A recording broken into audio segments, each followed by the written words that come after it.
Ayan na nga mga kapitbahay, welcome back na naman sa channel natin, okay? So, for today's video mga kapitbahay, meron akong i-share sa inyo about sa experience ko as a network engineer or as a senior technical support, okay? So, meron kasi tayong isang kapitbahay na na-curious, nagtatanong, baguhan lang din po ata siya sa IT, so nag-learn pa lang siya ngayon. So, nagtatanong po siya sa akin, ano nga ba daw ang mga daily or yung mga usual na ginagawa ng isang network engineer or ng isang IT support, senior IT support sa isang kumpanya, okay? So, ngayon mga kapitbahay, i-share ko lang sa inyo, konting walkthrough lang sa ginagawa ko.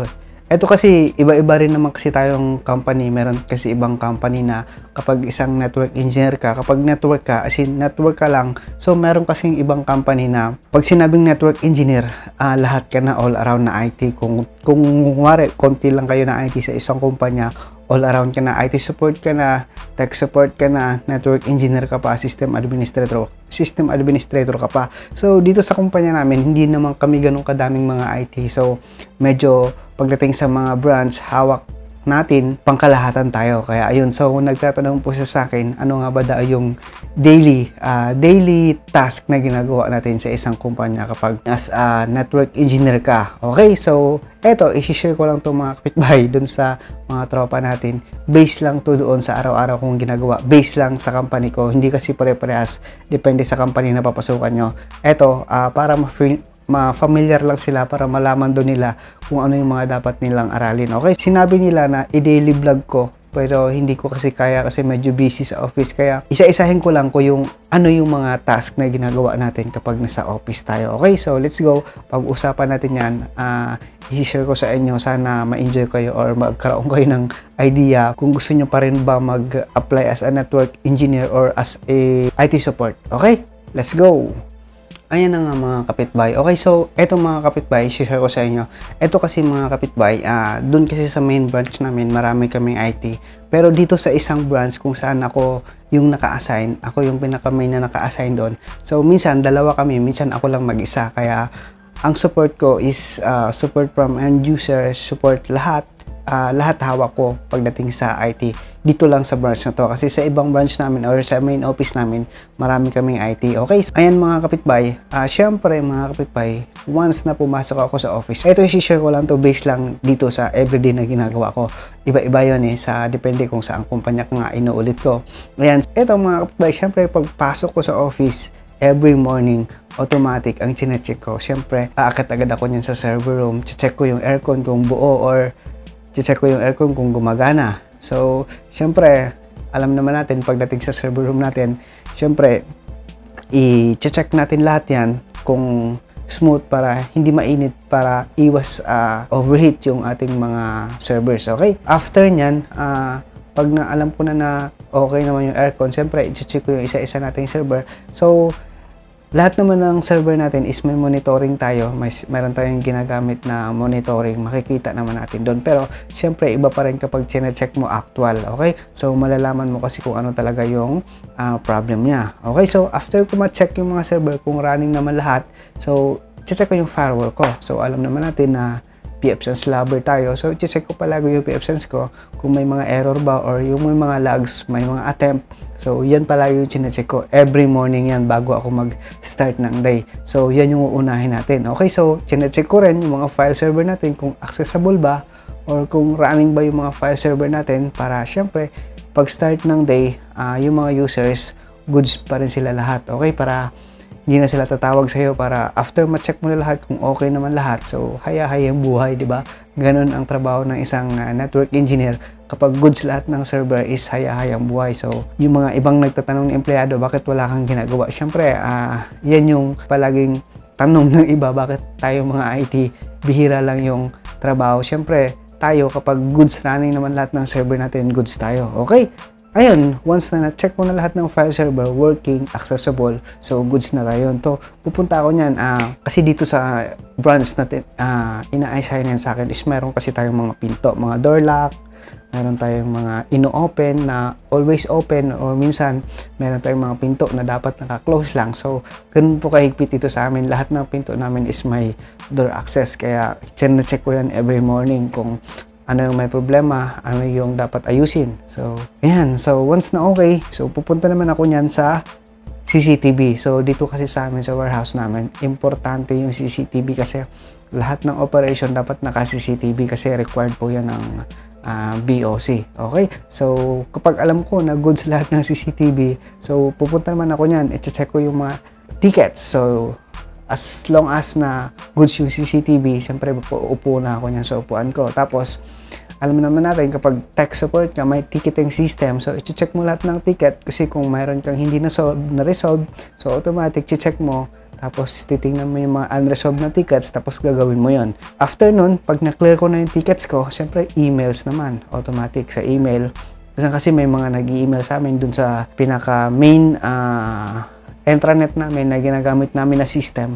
May mga nagpapa-add, may nagpapa-cancel, ganun. So, yan yung mga daily work kapag nasa office ako. Okay? So, once na-check na lahat, tapos clear yung tickets, clear yung email, so, pupunta naman ako niyan labas. So, i-check natin yung mga wifi natin kung accessible.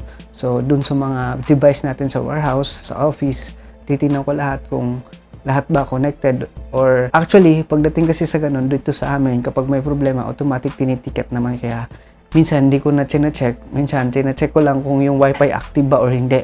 So minsan kasi nagtiticket sila, hindi sila makakonect, ibig sabihin yung phone lang nila or yung laptop lang nila may problem. Pero pag nakita ko syempre na dun sa monitoring natin sa server kung down talaga yung wifi, so yun natin aayusin. So yan yung mga daily tasks. So check ko yung wifi, pag okay yung wifi, siyempre lalabas ako nyan dun sa main office kasi siyempre nasa server room tayo. Check ko yung mga workstations. So titingnan ko mga printers, computers, laptops, titingnan ko yung lahat kung working ba. Tapos ayun, as long as na walang nagrereklamo or walang nagtiticket, automatic goods tayo doon. So wala akong ibang ginagawa kundi mag-aral, tsaka check yung mga servers, tapos nag-aabang ng ticket. So yan yung mga daily na gawain ng isang all-around network engineer. So kapag kunyari meron akong isang site na may need puntahan or may sira, so dun pa lang ako lalabas niyan. So automatic kapag may sira sa ibang branch o sa ibang site warehouse namin, ako automatic palagi ang pumupunta. So from the head office, may pinapadalang level 1 support dito sa branch na pinagtatrabahoan ko. Tapos, iwan mo na sila. Tapos, pupunta muna ako dun sa site kung ano yung mga ayusin. Yun yung mga daily technical support na ginagawa ko, or as a network engineer, automatic pagdating sa hardware, pagdating sa network, router, switches, hawak po natin yan. Kaya, yun yung mga masasarap na trabaho na kung gusto mo talaga na magiging IT. So, suggestion, kung gusto mo talaga maging network engineer, kuha ka ng mga certification. So, the best talaga yung Cisco or anything na about network, okay na okay po yan. So, ayan. So, yan lang naman palagi ang ginagawa everyday pagpasok sa office. Siyempre, ikaw yung pinaka-main brain, siyempre, automatic, check mo lahat kung gumagana para yung workflow o yung process ng work nila hindi maapektuhan. So, walang delay, lalo-lalo na dito sa amin, pagdating sa cashier, sa accounting, sensitive yun. Kasi syempre, yung mga nagbabayad, yung mga nagmamadali yun kasi may mga ibang pa sila. Alam naman yun na nagmamadali yung mga ibang nagpo-process, so pupunta pa sa ibang warehouse. So, automatic yun. So, dapat bawal ma-delay kasi before, naranasan namin na nag-down yung system namin, tapos nawalan kami na internet. No, isa pa lang yung internet namin.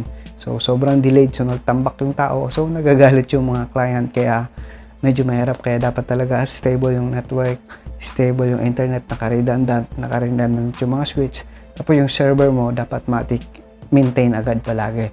Para pag may nasira, alam mo na agad. So, ito mga kapitbahay, tip ko sa inyo, no, dyan sa mga tropa nating IT na gusto talagang humayahay yung buhay. Automatic mga kapitbahay, pag wala kang ginagawa, lahat ng server mo na hindi mo pa kabisado or hindi ka pa familiar, aralin mo lang para in case na magkaroon ng problema, ma-work around mo agad, ma-resolve mo agad para hindi tatagal yung downtime. Okay? Para siyempre, hindi ka masira sa kumpanya. Siyempre, easy life. Okay? So, yan mga kapitbahay. Tapos, isang tip mga kapitbahay, kapag ikaw, isang IT engineer or network engineer, tapos sinabihan ka ng, sinabihan ka ng office mate mo, so bakit wala kang ginagawa? Sarap buhay talaga ng IT. O, automatic, comment down kayo sa mga nanonood kung na-encounter nyo yung gano'n na sinabihan kayo ng office mate nyo na gano'n. Okay, mayroon tayong tip dyan. Pag sinabihan kang gano'n, sabihin mong gano'n. So, sabi ng nanay ko noon, mag-aral ako ng mabuti para pag nagtrabaho ko, hindi ako mahirapan. Okay? So, ayan mga kapitbahay. So, that is our video for today. Sana may natutunan kayo or sana nag-enjoy kayo sa video natin. Short vlog lang to mga kapitbahay kasi pinagbibigyan natin yung isa nating subscriber na nagtatanong. Sila shoutout po pala dyan. Alam mo na kung sino ka.